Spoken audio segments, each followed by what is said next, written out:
All right, I would like to introduce Kathy Wolper. She's a 1978 grad of LaSalle. I'm going to let her tell most of her story, but let me just say that she loves cooking, she loves baking, and she loves candy making. So why she loves working in the kitchen. And she's going to tell you more about that when she shares her story with you. She's taken candy making and baking classes at Mainline School, night school, and the Disney Institute. And basically why she's done that is to continue to develop and hone her skills that she learned from her mother growing up. I'm not going to say a whole lot more because Kathy's going to share some of her story with you. And I think you're going to be inspired by her story as a career development professional. I was inspired by it. Kathy's definitely someone who took the risk, who looked at her interests and talents and took the risk of starting her own business. And even now, with the pandemic that we're in, she's having to make some changes to that. So she's going to be sharing all that with you. And with that, Kathy, I'm going to turn it over to you. Hi, everybody. I'm Kathy Wolper, and I'm the founder of Kitchen Wizards. Welcome. Glad to have you here. I want you to get out of the webinar what you want to get out of it. So if you have questions for me along the way, don't forget at the bottom of the screen, hang on, I just went small. At the bottom of the screen, there should be a chat option, and you can send questions. And Deb will, pardon the pun, feed me your food-related questions. So I'd like to get to know you a little better. So we're going to start a poll. I have two polls, actually. So I just launched the first one. So if you can answer that first question about what the ages of your children are. Does everybody see the poll?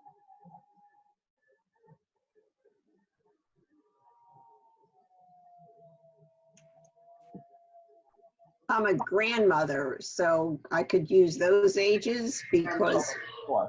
grandchildren. Thanks.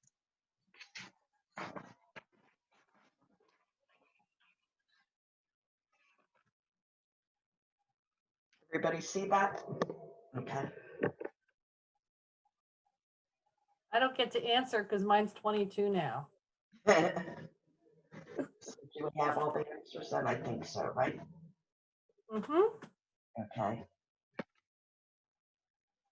So it looks like. So I'm going to click share results and everybody will get to see. There we go. Okay. So most of my children are older than that, though. What's that? I said the majority of my children are older than those choices. So you have one in what range? 5 to 8, Lisa? Yeah, one who's 6, one who's 13, and then 20, 23, 29. Oh, okay. Okay, good. So thank you for answering that. We're going to have another question.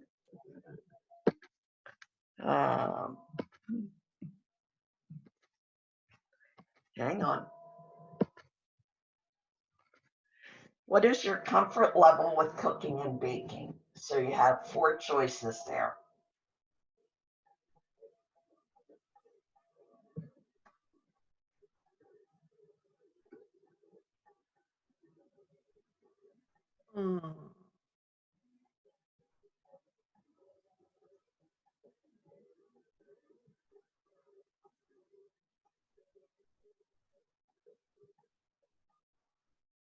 Okay.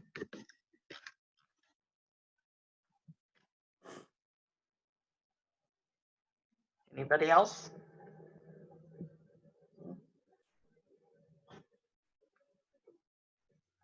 No gourmet chefs. I've noticed that people in my adult classes will never say that they're a gourmet chef or that they're an excellent cook. They'll say they enjoy it, but nobody wants to say that. So that's funny. Okay. So thanks for answering those questions.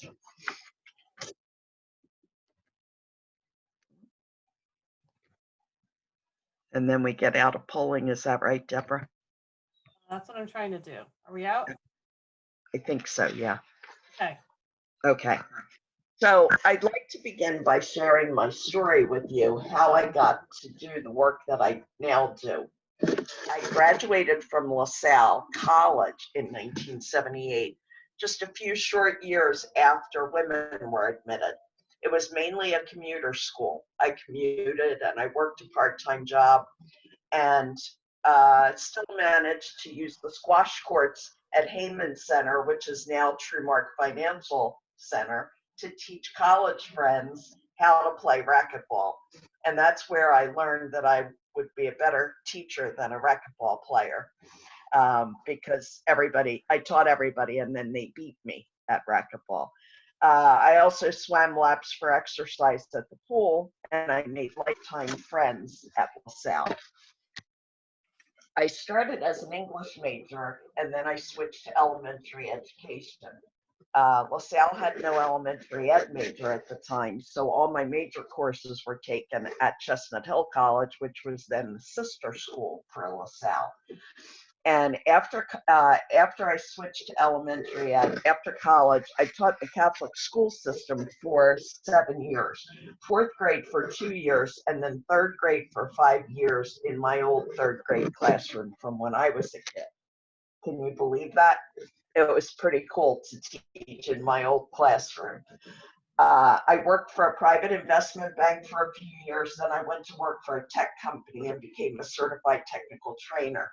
The company where I worked as a trainer filed for bankruptcy, and I lost my job in 2001.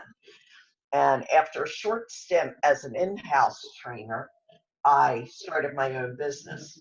It began as Kathy's Just Desserts, a home-based baking business.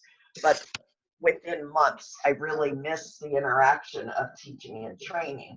So I began to offer programs for kids and then for adults. And as the demand grew, I spun off a division called Kitchen Wizards. And at Kitchen Wizards, we help kids of all ages to discover the magic of cooking one bite at a time. And I began to hire instructors and teach programs for me. So now, over 18 years later, I no longer sell baked goods, and I have 25 instructors in New Jersey and Pennsylvania who teach courses for me. And I always had a love for cooking and baking. My mom just passed away at age 94 a month ago, and I learned from her as a child. She loved to work in the kitchen, and like any little girl, I wanted to be just like Mom. Some of my happiest memories from growing up are the wonderful meals and desserts that Mom would prepare, and we would all sit down together and eat together. When she started a job outside the home, my sister and I would fight over who would be making dinner because we both wanted to. A lot of households, kids fight about not wanting to do chores, but because my mom loved cooking and baking so much, none of us really thought of it as a chore. So I have a question for you. Who was your biggest influence in the attitude, positive or negative, that you have about working in the kitchen? And feel free to unmute yourself or use the chat box.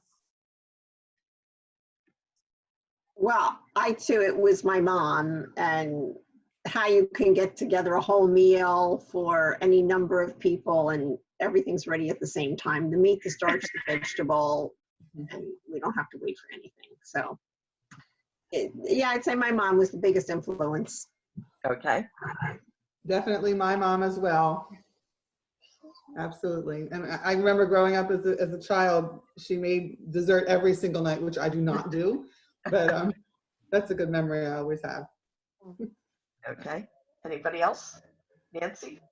Yeah, my mom as well, and my aunt, one of my aunts. I babysat a lot. Her kids were younger than us, so I was over there a lot, and she helping her out, and she was a great cook, so it just got me interested. And I've been trying to get Kevin here interested in cooking for a couple of years now, and he really hasn't been too interested until this pandemic hit, and we have nothing else to do. block out an hour a day, right, Kev? So Yeah. Kevin's finally learning to cook, and hopefully it'll help him be a little more independent, right? Yeah. For you, Kevin. How about you, Kevin? Yeah. So this is Deborah, and yeah, it would definitely be my mom. And I would still say she was a far better cook and enjoyed it more than myself. But she taught me it's okay to experiment. It's okay to not be perfect, and it's okay to have fun and make a mess. Okay, good. I learned those lessons well. To pick up on what Deborah said, I'll obviously our mom, Kath's and my mom, inspired me to cook. But I also learned from her the idea of Augenmaß, which is I measure. Like not every recipe has to have a paper recipe. You can actually look at how things come together and add a little bit of this and that, which was good. She was an old country cook. And then I also got my son started when he was very young. I mean, my mother-in-law came in one day and my son was probably under 2 years old, maybe a year and a half.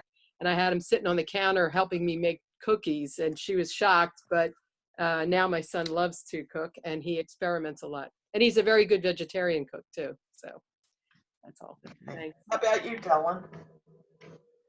Oh, hi everyone. My name's actually Julia Reese. My son Dylan is 4 years old, and I had to create a Zoom account for him so he could tap into his fellow preschoolers. So Oh, okay. Okay. sorry I'm not on video. I'm doing some multitasking here myself. But, I am in that 20% bracket where cooking for me is a chore.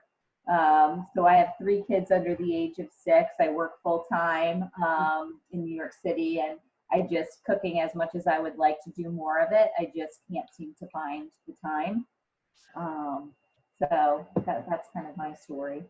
So we'll have to give you some skills so you can put the kids to work, and when you're done your work day, you have a meal on the table, huh? I would love that. As long as you don't have high hopes for it, sometimes there's mistakes along the way. Quite all right. Okay, so when Jerry is the same as Nancy, right? Jerry and Nancy, I didn't skip somebody, right? Okay. When I began teaching classes, I realized that I could ignite a love of learning in those who took my classes. Because I'd been a teacher, I really enjoy connecting what kids are learning in the classroom with the life skill of cooking. Oh, Nathan and Finn, are they the same ones from before? Possibly. So you can also ignite a love of cooking in your children and connect to real life skills and classroom learning to see that math, history, geography, science, art, and religion are all important to cooking. Hi there. Go ahead. Okay. I love to see where lessons take me. I think that's important to let the kids' natural curiosity help them to go off on tangents to learn about things. In the classroom, the teachers have a specific curriculum that they have to follow. But you can be free-range teachers because you don't have to follow the curriculum in the same way that teachers do. So don't put pressure on yourselves. I hear a lot about people who are trying this virtual learning with their children, and they're just really struggling because they're trying to be a teacher and teach it in the exact same way the kids would in the classroom. But you have fewer kids than the teacher does, and you're able to think about how you can integrate it into other things that you're doing in the kitchen. So we're going to get to the meat of the webinar now. All these food-related puns that I have, Deb's going to feed me questions. We're getting to the meat of the webinar. So how can you integrate food, cooking, and fun and learning in your own kitchen? and I'm going to share some ideas with you. So the first slide for that is butter cookie math. So obviously that's a math idea, but children learn in about third grade, maybe earlier, but at least third grade. They learn about patterns and arrays. When I was teaching in after college graduation, we called it patterns, but they call it arrays now. And that is helping them learn the times tables.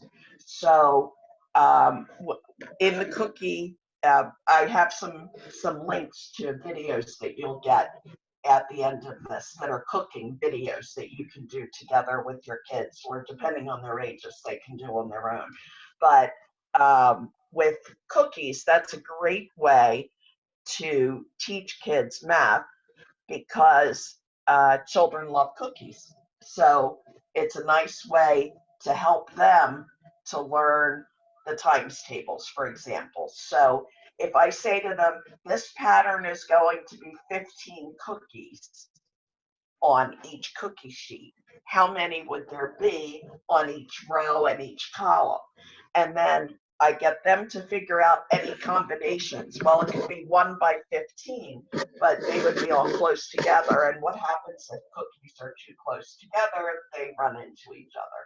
So then, they think of other combinations. They could do 2 by 7 and then have one left over that they just stick on there. And eventually I allow them to use critical thinking to get to the point that 3 by 5 is the way to go. And if it's 3 by 5, then I also ask them, which way would be the side with the 3 and which would be the side with the 5, because you want to make sure that they understand that the shorter side should have fewer cookies than the longer side. So that's a way to encourage critical thinking, rather than tell them, okay, 15, we're going to put 3 here and 5 here.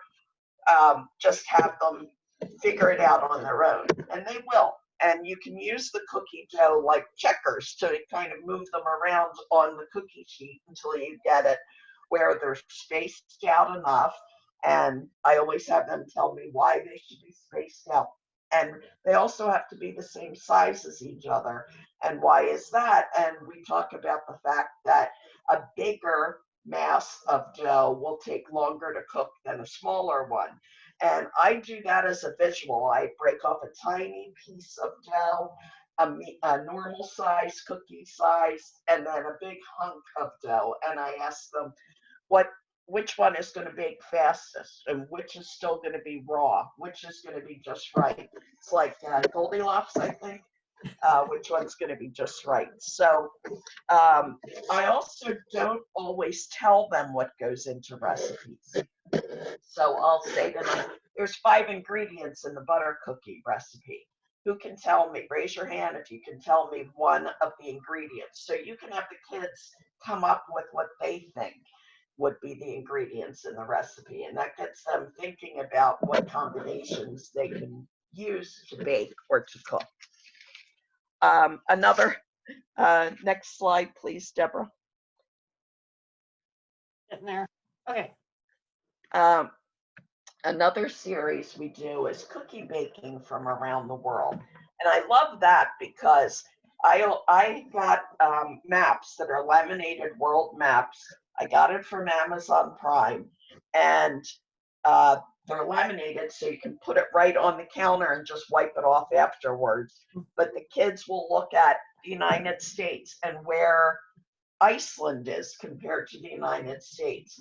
And it also helps them to know what types of cookies kids in other countries eat, what types they enjoy.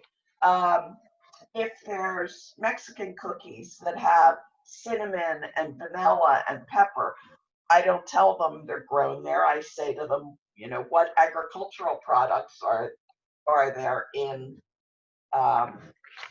this country. And excuse me, I also talk to them about the weather in those countries. In Germany, they have a lot of really spicy cookies because it keeps them warm because the winters are so cold. So you can really go crazy with geography with cookie baking from around the world. We did one from Australia and New Zealand called Anzac biscuits that had a really interesting historical reference that people, women and mothers and wives during the war would bake these cookies that had no eggs in them, and they would ship them to their sons or husbands because they held up well in the shipping. And they're a cookie that we make that are called Anzac biscuits, and Anzac means Australian New Zealand Army Corps. So there's a little bit of history involved in that. And also Christmas traditions. I'll do cookie baking from around the world in October, November into December. And it also, because I do a lot of programs in Catholic schools, I can include talking about Christmas. So I talk about traditions that they have in different countries, whether they celebrate on Christmas Eve or Christmas Day. Is it Santa, or do they call him something else? What other kinds of traditions they have. So it's interesting for the kids. It kind of gets them to learn some things other than the baking lesson by doing the baking lesson or the cooking lesson. The next slide is about our friend friction. And Kathy, if I could interject, Sure. you know, it wouldn't have to be a cookie. You could make a main dish from another country. Right, and I have done cooking from around the world. Most of my after-school programs are only an hour long, but I also have camps in the summer that are longer each day where we can make a meal, and we do offer cooking around the world as well. Right. So, you know, why certain ingredients are in certain ethnic dishes, well, those are the ingredients that they have in that area. So, Right. Yeah, there's a lot of learning that can go on with using recipes from other countries. Right. Okay, and our friend friction, I'll have the kids do an exercise where they rub their hands together real fast so that they can warm up their hands. And by doing that, they understand that rubbing two things together creates heat. And just like two sticks of wood when you're building a fire, not that I do any camping and build fires, but so I use the idea of friction that they may have learned in science class to explain to them how they have to be careful how much they handle doughs because they can melt the dough and then the results won't be as good. Okay. Another thing that we do is eat like the presidents. And this is really a great one for research projects for middle school and upper primary grades. You can do this. So I have a picture of Jimmy Carter here with his recipe for cheese grits. And why not make that recipe and talk about Jimmy Carter? Have the kids research online what he did before he became president, whether he was liked as a good president, whether he was somebody who people thought was a good president, whether they respect him as a good human being, and what he's done since he left the presidency, because he's really been so kind and given back so much to people in need through Habitat for Humanity, which he and his wife Rosalind founded. So you can do that for, you can have the kids go online and do research for any kind of project. But presidents is really a lot of fun because they get to know some quirky things, like Eisenhower was the first one to fly in a helicopter, and Thomas Jefferson learned about mac and cheese when he was in France, and that became a staple at state dinners in the White House when Thomas Jefferson was president. So there's all kinds of fun stories that kids can relate to, and they'll remember that when they're learning about the presidents in the classroom. And So, Kathy, when I was trying to find images for this slide, I learned that Amy Carter had a dog named Grits. oh, how about that? I wonder why. I don't think Jimmy ate the dog. No, because her dad loved Grits so much. Right, right. Oh, that's too Got a funny. dog, she named the dog Grits. And then, Funny. Okay, and then the next slide is Roy G. Biv. And if you're of a certain age, you probably remember this. I don't know how much kids remember the colors of the rainbow, but I know that kids know what primary colors are. And we talk about, and this is an art lesson, we talk about how to combine different colors for cupcakes, for frosting for cupcakes, where you can actually take a white batter, yellow or white batter, and make rainbow, the cupcake itself, as rainbows. So there are ways to incorporate art into a lesson. So Roy G. Biv is the acronym for the colors of the rainbow, and then kids will, what are the primary colors? What do you combine to get orange? Which two colors mix together to get orange? And using their critical thinking skills, we also talk about the fact that with frosting, if it's vanilla frosting, you can never get to red or to black. You can get to pink, darker shades of pink, or you can get to gray with black, but it will never be dark enough because you start with white. So that lightens it up. So that's another fun fact that you can talk to them about in class.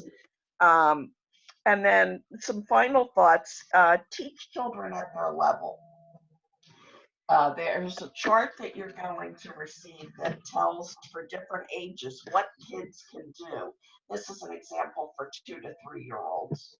Oops. Am I here?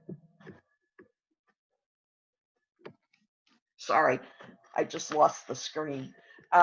So it goes on up saying what they can do on their own, what they can do with minimal assistance, and what you really want to closely supervise them with.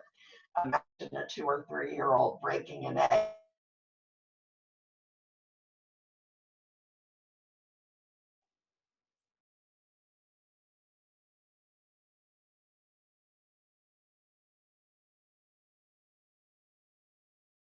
I lost the audio. yeah, let's see here. Looks like Kathy froze for a moment there. Oh, She'll come back. okay. And Kathy, see if you can hear us. And while we're waiting, hello, Kevin Lazinski. Good to see you.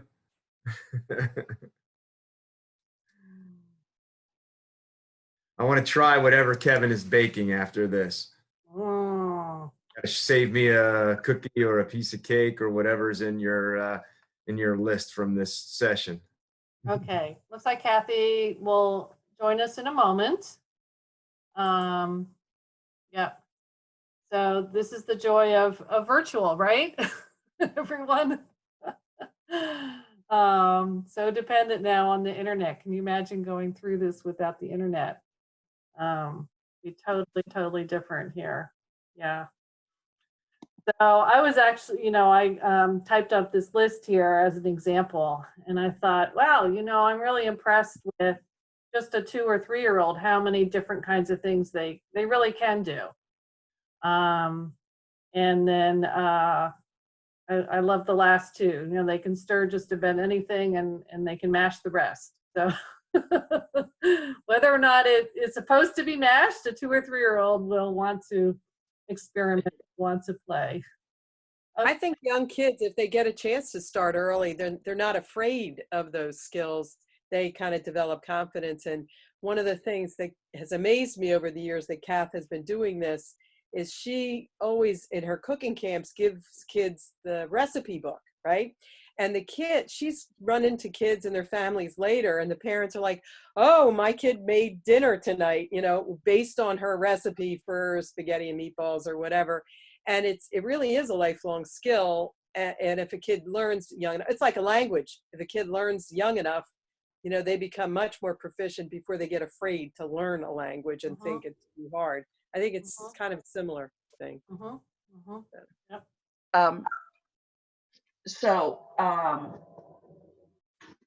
Yeah, Deborah's going to send you a link to this chart so that you'll have resources to refer back to. Deb, the Eileen Chopnik said she can't hear. You're good now. You froze for a while, but you're good now. But is she here? Yes, I can now. Oh, okay. I didn't see you. I thought some people left. Oh, and there's hi, Mike. Hello, Kathy. I didn't see you come in. So, final thoughts. I always, when I teach a lesson, I always explain the steps to the recipe. Then I repeat it to them with them giving me the answers. And then I walk around and monitor and make sure the kids aren't forgetting steps. And it's really great. Kids are like sponges. They will be repeating, if they work in a group, they'll be repeating, okay, we need to do this next and we need to do this next, because they remember the steps. So that's really helpful for them to get it in their minds so that they can actually do those recipes. Let's see, there was, okay, so do you have a picky child? If you have a picky child, there's a couple things that I could recommend. Get them interested in preparing the meal, and they'll be more likely to get it, to try it, because they've had a hand in preparing it. Another thing that you can do, I have a PowerPoint presentation or a slide, I think, Deborah, with the picky child. Yeah. So you can grow food from scraps of fruits and vegetables. So you're going to get a copy of this too. I didn't come up with it. It's another chef who came up with it. But to give you an example, how to grow carrots from carrot tops. So it gives you the instructions for a lot of different vegetables so that you can have your own little garden. And that's another great way to get kids involved in cooking, if they bring in the carrots that they grew outside and they have them for dinner. That's a great thing. So I was telling Kathy, my mom used to do this with avocado seeds. And we used to have several of these going at a time. And some of them, you know, got to be 4 or 5 feet tall, you know, 3 scraggly little branches and 4 leaves. But, you know, I watched it grow from well, not so tiny, but from that avocado seed. Of course, now every time I cut an avocado, what do I think of? I think of those, you know, that, so you're creating memories too. You know, you're creating those warm memories. So, you know, I remember doing that with my mom and us watching, oh, look, a leaf's about to come out and all that kind of stuff. So, you know, here I am, you know, she's deceased now, but still every time I cut open an avocado, that's the memory that comes back. So you're creating those memories with your children through all these activities that you're doing with them. And I began my business in 2001, right after 9/11, and it was the time when family became more important. We were afraid. We wanted to be able to lose the big love. And I think in the current climate we're in, It's a little difficulty hearing you. Oh, hold on. Yep, just maybe a little closer to the computer screen. Okay. That's good. I was holding my papers in the hand over the speaker, I think. That's what it was, because it was just a little off. But now you're clear. Okay. Now you can hear me though, right? Yep, we're good. Okay. So with the current climate, I think we're even more afraid, more interested in getting back to basics and in cocooning with those that we love.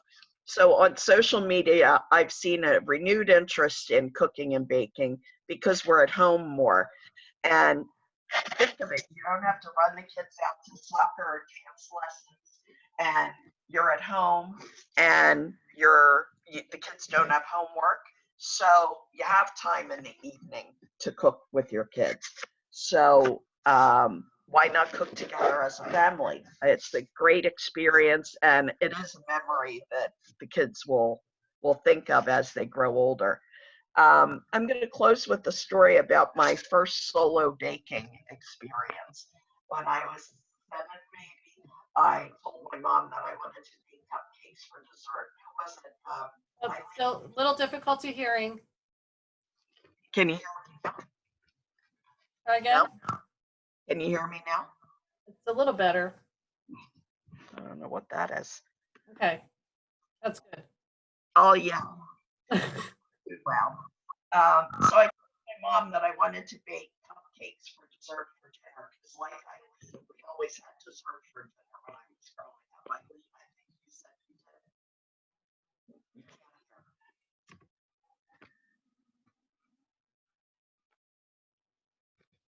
Can you hear now? Very faint. Okay. Okay, that's fine. And while Kathy does that, you know, I shared a story about the avocado pit and how that brings back memories. How about you all? What's a childhood cooking, baking memory that, you know, something you do now that kind of brings that memory back? Go ahead and unmute yourself. Hi, Eileen. I was a Girl Scout and got the food preparation badge. And my father was a tugboat captain and shore pilot in New York Harbor with Moran Towing and Transportation. And in those days, he would bring home bananas on the stalk from how they shipped them instead of in containers. And we'd have bananas for the neighborhood. My Girl Scout cooking cake for the contest, which got to the next level, was a banana cake. But I made one error at the next level competition, and after I put the sliced bananas in a circle around the top of the cake, it was still too warm, and they all slid off to the side and were all around the cake. But it was Girl Scouts, and I got to the next level. And every time I eat bananas, my brothers won't even eat bananas now because we have them in every way, shape, or form. But it's just a funny story, a funny thought about bananas. Right, right. When I was about 7, I told my mom that, can you hear me now? Yeah. Everybody can hear me? Okay. I told her that I wanted to bake cupcakes for dessert for dinner because, Eileen, I think you said you always had dessert for dinner. Someone else did. We did not. Only in Lent we had. No, never. We didn't have dessert all the time. Okay. So anyway, so she got out all the ingredients for me, got me the recipe, and I wasn't talking a box cake. This was going to be from scratch. So I baked the cupcakes. They looked beautiful. I frosted them with chocolate frosting, and Mom gave them out to the 6 kids. I had 3 older brothers and my sister Mary Trisbach, who's on this too. She was there, and then a younger brother who was a baby at the time.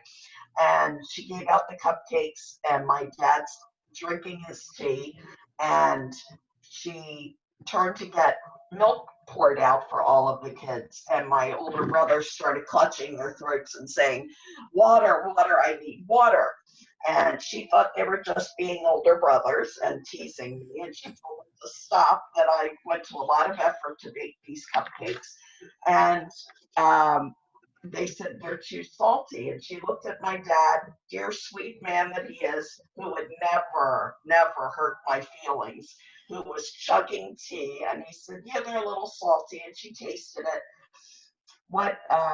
How much salt did you put in? I said, like the recipe said, a cup of salt and a teaspoon of sugar, because they look the same. So, you know, you can't let, I went on and I now have been 18 years running a business that's food related, cooking related. So you can't ever let one mistake define you. And, I knew how much my parents loved me for not giving me a hard time about that, especially my dad, who would have eaten that whole cupcake. He likes sweets. I don't think he likes salty as much though. So we always had dessert for dinner, and that night we ended up with ice cream, not with my cakes. So I like to tell that story because I want them to see that unless you botch up a recipe like I did with, such a major faux pas, usually it will taste pretty good, even if it doesn't look like the magazine cover. It'll still taste good. You see a lot of nailed it and fails on Pinterest and social media where people try to recreate recipes, and they beat themselves up about not having it look like they want it to look. So let's see, we have some more questions. What fears and concerns do you have about cooking with your children? Yeah, we changed that, didn't we? Does anybody have, Deb, you want to ask those questions? Sure. Yeah, so we were just going to try and open it up and see what ideas you have. So either things that you have done or something you're thinking about trying for cooking with your children. Anybody? So I can go first. Okay. My son is now 22. But when he was growing up, he went through the Star Wars phase, okay, where he was watching all the movies and the Lego sets and all that. Well, so over a period of a couple years, we bought the, I think it's 3 different Star Wars cookbooks. And we made several, that was fun for him to look through the Star Wars cookbook and pick something out. And then, kind of what Kathy said, I'm not sure I did exactly like that, but we'd read through the recipe, get the ingredients together, make it. And actually there are still some recipes there's some recipes from that became family favorites that we still make to this day. And I was just talking to him this morning about that and pulled out another cookbook that we use that I gotten from the Gold Medal Flour Company. And I said, do you remember this? And keep in mind, he's 22. He said, oh yeah, remember those watermelon cookies we used to make? And so he remembered the watermelon cookies. He remembered that they came from that cookbook. And I had forgotten about those. And I was like, oh yeah, those were really fun, weren't they? So, thinking of some way if your child has a particular interest or your grandchild and tapping into that in some way. Obviously now with everything online, trying to find, again, if they have a particular interest, trying to find a recipe that at least has a name that relates to that interest. Or how do you take something like a cupcake and make it an alien if they're into, or a dinosaur or whatever. And yes, one year for his birthday, we made a dinosaur cake. Not too recently, I would imagine. No. Oh, that's great. Anybody else have any stories, any comments about things you want to try with your kids? Some successes you've had, some I do. would consider failures that probably were not failures. Don't be so hard on yourselves. I have to try this with Rosie. I haven't tried it yet, and it might help with her pickiness. But with the older girls, when they were younger, I think it was girls' Friday night or Saturday, they took turns being in charge of dinner. So they had to plan the recipe, they had to make a grocery list, and Bob took them to the store and they had to buy everything and then make dinner. Well, I'm sorry. And Elisa's telling me she didn't get to do that either. But at least a couple of them did. I'm gonna start that again, so maybe that'll help Rosie be more interested in the food that we're having. Because as I tell her, we are not a restaurant. This is dinner and that's it. Right. Well, I was picky eater as a kid. I did not like anything green. And it wasn't until I was in business already and I was visiting my parents and my mom was making spaghetti sauce. And I said, I had this picky kid in class and now I know what it was like for you.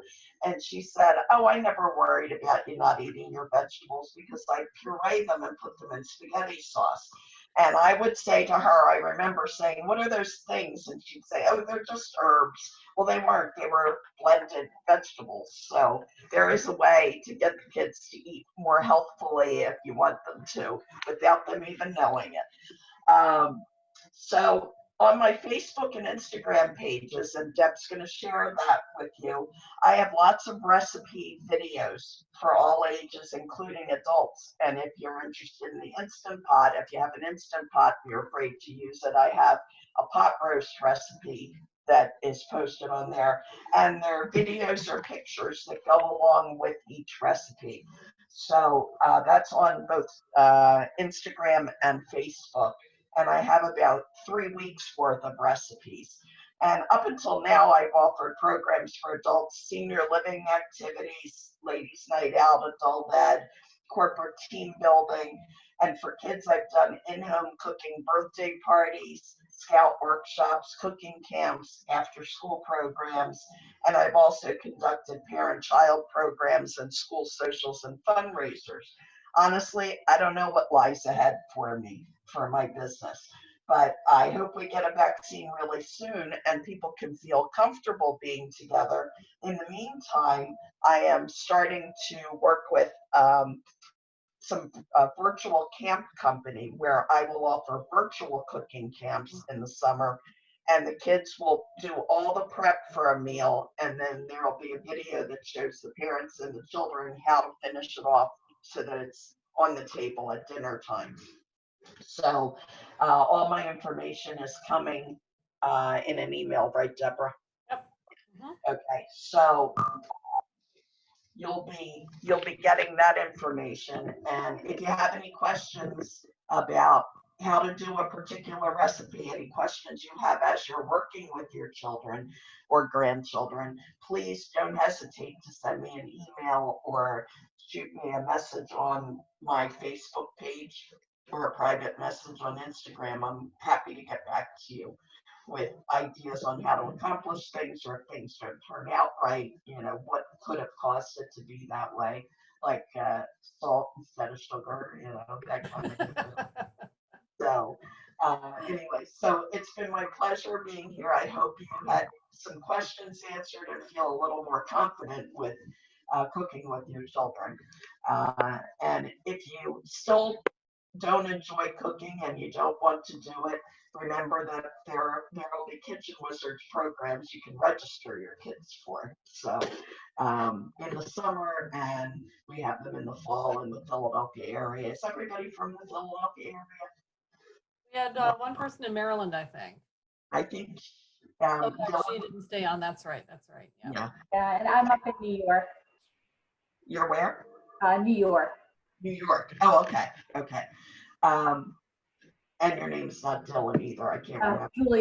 Julia, sorry.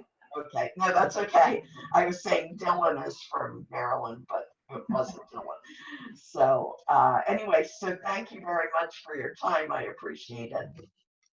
Thank you. Thank so you, much. Kathy. Kathy. Okay. I have. Thanks, Cap.